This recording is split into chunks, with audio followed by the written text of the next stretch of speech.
Corner کیا ہے جو کہ ان کے سپورٹرز ہیں، اور ان میں سے بہت سے ایسے ہیں جو کہ ظاہر ہے ایک پولیٹیکلی ایمبیشس بھی ہوں گے.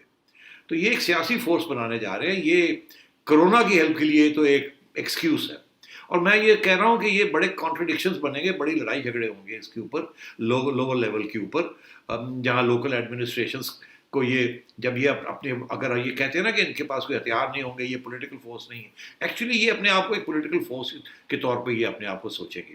اگر انہوں نے کوئی ریلیف کام کرنا ہے تو اگر ان کی کوئی بات نہیں سنے گا تو یہ تو اپسیٹ ہو جائیں گے، یہ ناراض ہو جائیں گے. تو یہ اب لوکل لیول پہ یہ اپنی دھمکیاں دیں گے، یہ اپنے کام کروائیں گے، یہ they will act like an extension of Imran Khan state.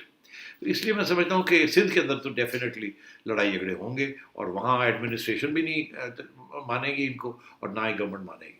Punjab کے اندر بھی administration won't like it, even though یہ پی ٹی آئی کی گورنمنٹ ہے، مگر ایڈمنسٹریشن جو ہے ڈی سیز اے سیز یہ بالکل نہیں پسند کریں گے کہ یہ آ کے ان کے دفتروں کے آگے آ کے کہے کہ یہ انہوں انج کر دو، ادھر یہ دے دو اور اس کو ادھر کر دیں.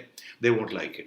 یہ انٹرفیئرنس ہوگی، اور آپ دیکھیے گا کتنے باٹل نیکس بن جائیں گے، اور اس کے اوپر بہت سی پھر کہانیاں بنیں گی کہ وہاں انہوں نے یہ کیا، وہاں یہ لڑائی ہو گئی، وہاں یہ جھگڑا ہو گیا. ان کا جھگڑا ہوگا ود ایڈمنسٹریشن، ان کا جھگڑا ہوگا ود ان کے اپنے ایم پی ایز کے ساتھ یا ان کے اپنے کاؤنسلرس کے ساتھ، جو کہیں گے یار یہ ہمارا کام ہے، آپ یو شوڈ ہیلپ اس. وہ کہیں گے نہیں ہم یہ چاہتے ہیں آپ ہماری ہیلپ کریں. اس قسم کے پرابلمس آئیں گے، آپ دیکھیے گا. ان کی بالکل کوئی ضرورت نہیں تھی، it is a political stunt. اچھا، یہاں ہمیں ایک وقفہ لینا ہے. جب بریک سے واپس آئیں گے تو بات کریں گے سپریم کورٹ میں جو اس وقت ہیئرنگ ہو رہی ہے کرونا کیس کی. ایک وقفے کے بعد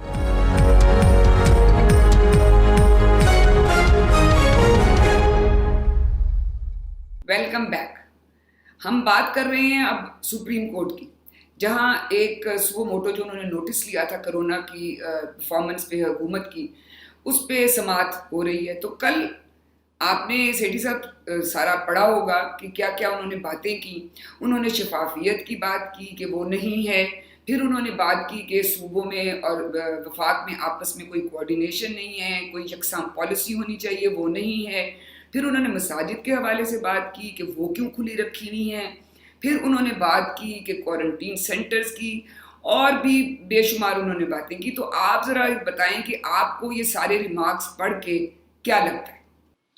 دیکھیے، مجھے جب میں نے یہ ساری باتیں پڑھی تو پھر میں نے سوچا کہ دیکھیے بات تو ساری صحیح کہہ رہے ہیں. اس کی وجہ یہ ہے کہ انہوں نے سوال کھڑا کیا ہے کہ شفافیت کا. انہوں نے کہا جی یہ جو ساری چیزیں خریدی جا رہی ہیں، کٹس خریدی جا رہی ہیں، یہ خریدا جا رہا ہے، وہ خریدا جا رہا ہے، یہ یہاں سے آ رہا ہے، یہ وہاں سے آ رہا ہے، یہ پتہ ہی نہیں کسی کو کہ یہ کیسے خریدا جا رہا ہے، کیا رولز اوبے کر کیے جا رہے ہیں، نہیں کیے جا رہے، کیا ڈیمانڈ جتنی ہے اتنا آ رہا ہے، اس سے کم آ رہا ہے، اس سے زیادہ آ رہا ہے. تو وہ صحیح کہہ رہے ہیں کہ اس کے اوپر کوئی ٹرانسپیرنسی نہیں ہے. تو یہ تو ایک تو انہوں نے یہ بات کری کی کہ ٹرانسپیرنسی ہمیں بتائیں کہ یہ کس طریقے سے چیزیں آ رہی ہیں جا رہی ہیں، انڈر واٹ رولز، پیپرا کے رولز ہیں نہیں ہیں، اگر توڑا ہے تو کیا ہے کیا نہیں ہے، سو بالکل صحیح کہہ رہے ہیں. مگر میں یہ سمجھتا ہوں یہ دس از ناٹ سو امپورٹنٹ. اس کی وجہ یہ ہے کہ کرائسس کے اندر، کرائسس مینجمنٹ کے اندر عام طور پہ ٹرانسپیرنسی نہیں ہوتی، بیکاز فیصلے جو ہے نا، یا ٹرانسپیرنسی اس قسم کی نہیں ہوتی جس قسم کی گورنمنٹ کے رولز کہتے ہیں کہ ہونی چاہیے. اس میں بہت جلدی فیصلے کرنے پڑتے ہیں اور کٹ کارنرز کرنے پڑتے ہیں ایمرجنسی میں. سو میں یہ سمجھتا ہوں یہ point is valid but not very important. اس کو ڈراپ کر دینا چاہیے. ٹرانسپیرنسی کا government should get all the governments and local government should have a free hand in getting on and providing relief. تھوڑا بہت فنڈز ادھر ادھر ہو جاتے ہیں، وہ تو نارمل روٹین میں بھی ہوتے ہیں. تو I don't think this is two important. اگلا جو انہوں نے سوال کھڑا کیا وہ تو پہلے دن سے میں کہہ رہا ہوں، اور مجھے بڑی خوشی ہوئی کہ جج حضرات بھی جو ہیں وہ بھی اب اس مسئلے پہ بات کرنا چاہ رہے ہیں کہ جی یہ کوئی سینٹرل پلاننگ یا سینٹرل کوآرڈینیشن یا ایک پالیسی، ایک نیشنل پالیسی کیوں نہیں ابھی تک بنی؟ کیوں ہر روز پالیسی تبدیل ہوتی ہے؟ کیوں ہر روز بیک ٹریکنگ ہوتی ہے؟ کیوں سندھ کچھ اور کر رہا ہے، کے پی کچھ اور کر رہا ہے، سینٹر کچھ اور کر رہا ہے، اور ایک دوسرے کے اوپر گلے بھی پڑے ہوئے ہیں، تنقیدیں بھی ہو رہی ہیں ایک دوسرے کی؟ یہ کوئی طریقہ تو نہیں ہے ایک اس قسم کی national S O S emergency crisis کے اندر کہ جتنے بھی پلیئرز ہیں جن کی ذمہ داریاں ہیں عوام کے لیے، وہ کبھی کوئی ادھر جا رہا ہے، کوئی ادھر جا رہا ہے، کوئی ایک دوسرے کے اوپر الزام لگ رہے ہیں، کوئی اس کا ٹانگ کھینچ رہا ہے، کوئی یہ کر. تو یہ بالکل وہ صحیح کہہ رہے ہیں کہ they should have been a national policy. اور وہ نیشنل پالیسی میں پہلے دن سے کہہ رہا ہوں کہ دس از لائک اے وار. ایک سینٹر تو انہوں نے بنا دیا ہے NCOC، مگر but there is no coordination. یہ کوآرڈینیشن تو وہ ہوتی ہے نا کہ سینٹرل پالیسی ہو تو پھر NCOC اس کو کوآرڈینیٹ کرے باقی لوگوں کہ جی سارے لوگ امپلیمنٹ کر رہے ہیں کہ نہیں کر رہے ہیں، مگر وہ تو ہے نہیں، کوئی پالیسی سینٹرل تو ہے نہیں، بیکاز دی پروونسز کو ساتھ نہیں لیا نا، اور ایکسکیوز یہ دیا جا رہا ہے کہ جی وہ 18th امینڈمنٹ کی وجہ سے وہ ہماری بات نہیں سنتے. ارے جانے دیں، آپ نے وردی والے لوگ ساتھ بٹھائے ہوئے، کس کی ہمت ہے کہ وہ آپ کے ساتھ بیٹھے ہوں اور وہ کہیں نہیں جی ہم آپ کے ساتھ اتفاق نہیں کرتے. جانے دیں آپ ان باتوں کو، تو یہ تو کوتاہی ہے نا، this is stupidity and also lack of good leadership. تو یہ سپریم کورٹ نے بالکل کہا، اور میں دیکھ رہا تھا کہ ایک جج حضرات نے کافی سخت بات کی، انہوں نے کہا جی اگر آپ نہیں بنائیں گے تو ہم بنا دیں گے. میرا خیال ہے وہ تو ظاہر ہے نہیں بنا سکتے، مگر ایک دھمکی تو ہے نا کہ سوال جواب تو ہوں گے، اور میں سمجھتا ہوں یہ اچھا ہوتا ہے سوال جواب ہونا سپریم کورٹ کے آگے. سپریم کورٹ انٹرفیئر تو نہیں کر سکتا مگر کھینچ سکتا ہے، ٹائٹ کر سکتا ہے، لوگوں کو آگاہ کر سکتا ہے کہ دیکھیں یہ اس قسم کے مسئلے ہو رہے ہیں، اور گورنمنٹ کو آن نوٹس لا سکتا ہے. حالانکہ اٹ کی not interfere in the job of the executive, it کی ناٹ میک پالیسی اور dictate policy, but it can certainly ask, and which the supreme court is doing, and I think that's doing a great job. آگے آئیے، mask کے بارے میں انہوں نے پھر ایک حوالہ دیا، انہوں نے کہا یار یہ کیا ہے، ایک طرف آپ کہتے ہیں لاک ڈاؤن ہے، پھر آپ ماسک کو اجازت دے دیتے ہیں اور کاروبار کو نہیں دیتے، پھر آپ کاروبار والے کہتے ہیں ہمیں دے دیں تو آپ کہتے ہیں جی ٹھیک ہے سارے کھول دیتے ہیں، پھر آپ کہتے ہیں لوگ کہ ماسک اگر فالو اپ نہیں کریں گی تو ہم یہ کر دیں گے، پھر آپ کرتے بھی کچھ نہیں ہے، اور حالانکہ سب کو پتہ ہے کہ وہ ہو کیا رہا ہے وہاں. تو مطلب ہے یہ بالکل صحیح، ہم بھی یہی باتیں کہہ رہے ہیں نا. تو اچھی بات ہے سپریم کورٹ نے تو نوٹس لے لیا، اگر حکومت نوٹس نہیں لے رہی تو سپریم کورٹ تو نوٹس لے رہا ہے. And I think this is very good that these issues are being brought to the notice of the public.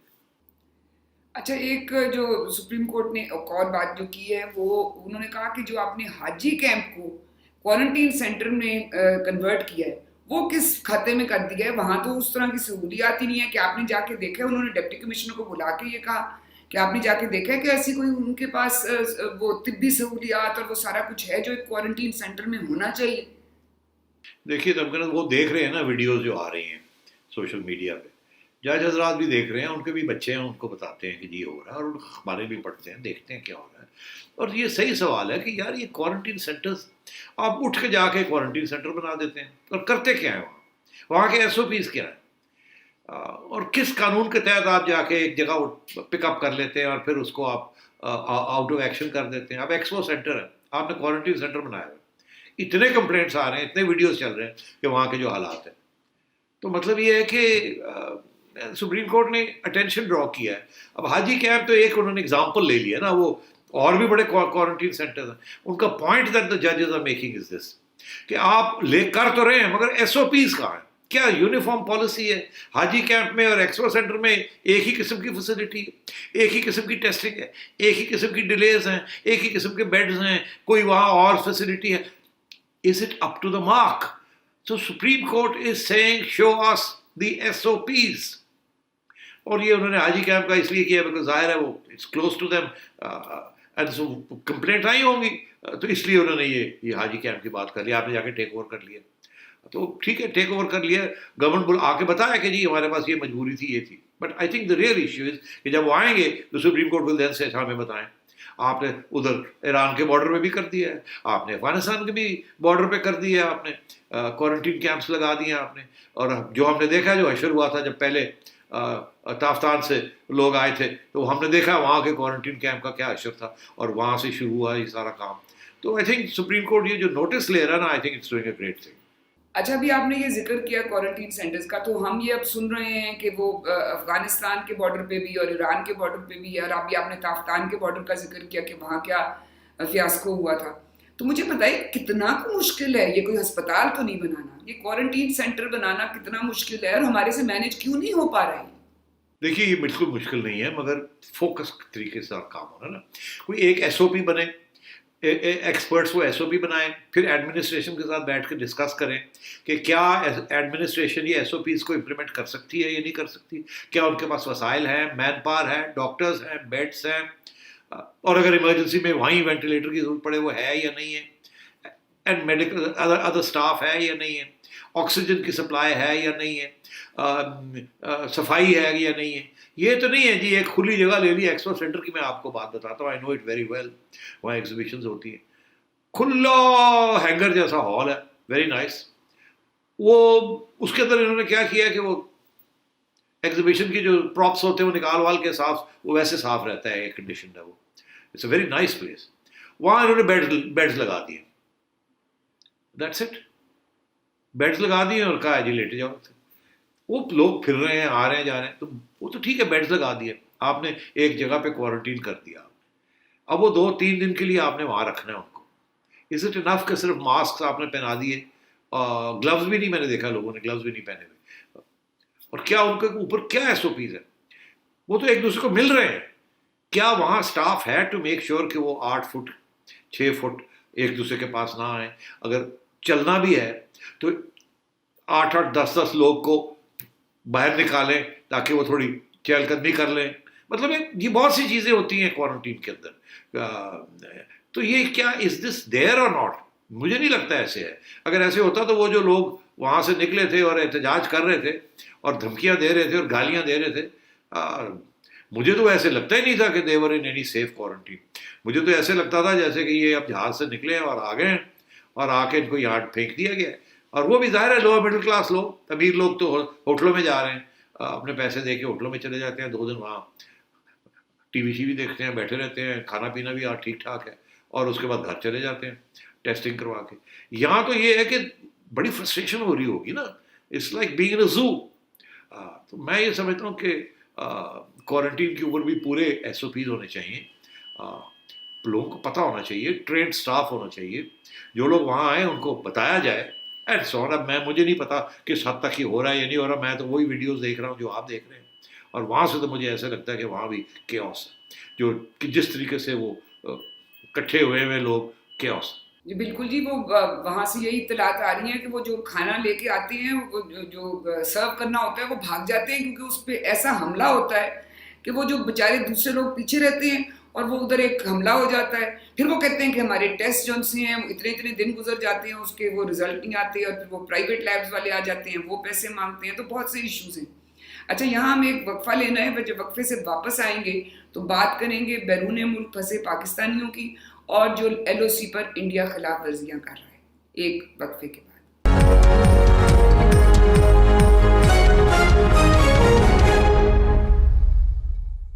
Welcome back. اچھا, اب ہم آتے ہیں بیرون ملک پھنسے پاکستانیوں کی جو مسائل ہیں ان کے. وہ اب ایک جتنے بھی آ رہے ہیں واپس, جتنی فلائٹیں آئی ہیں ان میں اب یہ رپورٹ آ رہی ہے کہ اکثر بیشتر ان میں سے جو لوگ ہیں وہ انفیکشن کا شکار ہو رہے ہیں. اب یہ معلوم نہیں کہ وہ وہاں سے ہی چلتے ہیں تو ان کو انفیکشن ہوتی ہے یا جہاز میں ہو رہی ہے. اس وجہ سے جو بھی وہاں پھنسے ہوئے ہیں باہر, وہ اب اس سوچ میں پڑ گئے ہیں کہ ہم واپس جائیں کہ نہ جائیں. کہیں ہم اچھے بھلے یہاں بیٹھے ہوئے ہیں, رستے میں ہمیں انفیکشن ہو گئی تو کیا ہوگا؟ تو مجھے بتائیں اس صورتحال میں ان کو کیا کرنا چاہیے؟ دیکھیے, کل محی یوسف صاحب جو کہ نیشنل سیکورٹی ایڈوائزر ہیں, انہوں نے بہت اچھی ایکسپلینیشنز دی ہیں. ایک آدھ چیز رہ گئی ہے جو کہ میں آج ریز کروں گا, مگر انہوں نے جو بات کہی ہے وہ بڑی, اس سے بڑا وزن ہے. پہلی بات تو انہوں نے یہ کہا کہ زیادہ تر جو ہم لوگ لا رہے ہیں وہ گلف کنٹریز سے لا رہے ہیں, مڈل ایسٹ سے, پہلی بات, اور کم لوگ آ رہے ہیں باقی جگہ سے.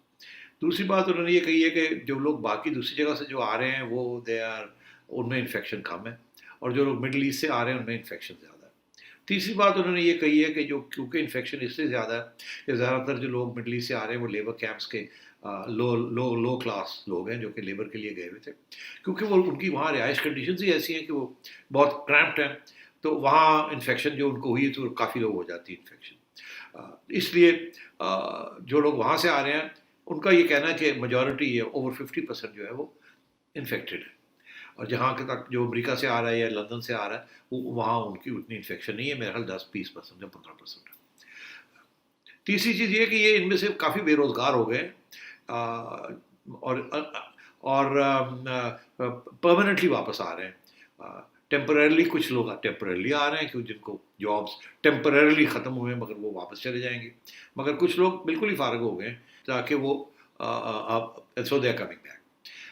ایک اور بات انہوں نے بڑی امپورٹنٹ کہی ہے, انہوں نے کہا کہ جی ہم ان کو جب کوارنٹین سینٹر میں لے جاتے ہیں تو ہمارے پاس اتنی ٹیسٹنگ اتنی جلدی ہم ٹیسٹ نہیں کر سکتے، کیونکہ جو ٹیسٹ ہم کر رہے ہیں وہ مختلف ہے فرام دا ٹیسٹ جو کہ UAE میں کر رہے ہیں یا کہیں اور کر رہے ہیں.